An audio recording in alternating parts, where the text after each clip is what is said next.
خبر شامل کرتے ہیں میرپور آزاد کشمیر سے وزیر حکومت چودھری رخسار احمد کی پل منڈا بیورو آفس میں آمد اور bureau chief Geo Express News Aamir Adeel Gilani سے ملاقات کی اور ایک الیکٹرانک ویب میڈیا کی اچھی اور شفاف نیوز کے آغاز کی مبارکباد دی اور اپنے نون لیگ کے چیمبر کی طرف سے مکمل تعاون کی یقین دہانی کروائی۔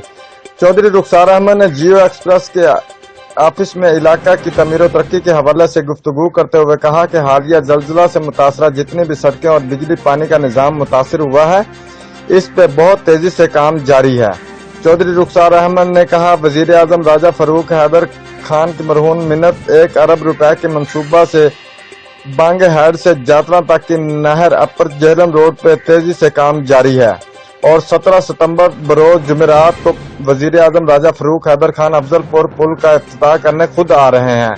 میں جیو ایکسپریس نیوز کی وساطت سے پورے حلقہ LA4 کو 17 ستمبر کو دن 10 بجے افضل پور پیٹرول پمپ پہ آنے کی دعوت دیتا ہوں کہ وہاں آئیں اور اپنے محبوب قائد وزیر اعظم راجہ فاروق حیدر کا استقبال کریں۔ اس موقع پر نون لیگ کے رہنما نمبردار مار خورشید احمد، ملک قمر اوان، شہروز نور گیلانی، راجہ محمد ریاض، سینئر صحافی راجہ شوکت علی، محمد حسین مرزا اور میاں جوید اقبال چودھری رخسار احمد کے ہمراہ تشریف لائے۔ رپورٹ راجہ شوکت، تحصیل reporter, Geo Express News, Mirpur Azad Kashmir.